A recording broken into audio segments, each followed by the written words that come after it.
Hi, I'm Dr. Tony Nettleman. Welcome to the Texas RPLS Q&A, question number 11. As I've said in previous videos, there are some things that you just have to memorize. In the real world, if you had a question like this, you would simply go to the TBPLS website, go to the meetings or the users or the board members list and count them. But in the case of a closed book exam, you've got to have some basic information memorized and be able to recall that information with ease. The call of the question here says, the Texas Board of Professional Land Surveying consists of how many registered professional land surveyors? And you're given 5 choices: 4, 5, 7, 3, and 2. First of all, do not get this confused with the total number of members, because the Texas Board of Professional Land Surveying, just like most other state boards, is comprised of registered professional land surveyors, licensed state land surveyors, and members of the public. There's also a board attorney, and all of these people make up members of the board. But the question here, if you've read it closely enough, is you want to know how many registered professional land surveyors are on the board. So where do we go and get that information?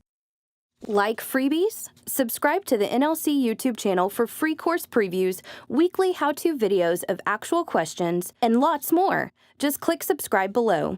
Make sure to click the bell next to subscribe to be notified of new video releases.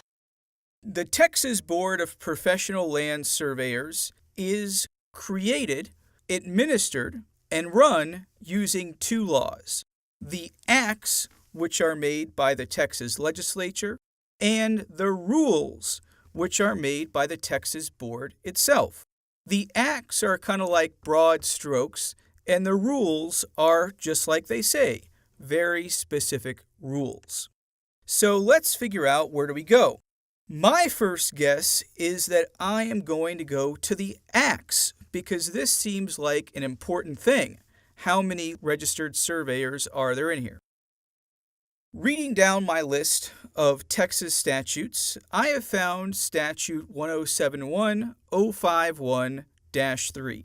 And this says that 3 registered professional land surveyor members actively engaged in the practice of surveying will be appointed for terms not less than 5 years.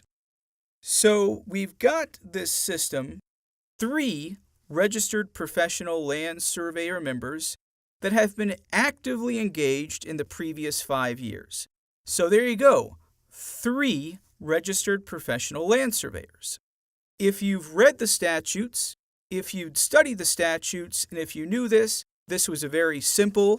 If you have not read the statutes, then this would be a difficult question. But let me use a little bit of common sense to help solve this too. If you know the total number of members of the board, and if you have a general idea that there are RPLS, LSLS, and members of the public, then you can sort of guess that the number here would be relatively low. 5 members, 7 members, I don't think so. So at least, at the minimum, you could easily cancel out a few of the higher answer choices. But nonetheless, I would encourage you to purchase a copy of the Texas Combined Statutes, to read that as you fall asleep at night, and to highlight important pieces, because the Texas exam loves to ask questions about the Texas Board. So the last thing I can tell you is the exact answer is D, 3 registered professional land surveyors. If you did not know this question, or you guessed, go back and look at how the board is comprised, and also the terms of years that each board member serves. Would you like even more? We have created an entirely comprehensive Texas RPLS exam course. It's got slides, videos, practice questions, and handouts. And we go over all the major topics on the RPLS exam, and we give you the information you need to pass on the first try. Included is a full-length 8-hour practice exam, which will get you ready for this exam and get your mind set on game day. Go to nlcprep.com/RPLS for more information.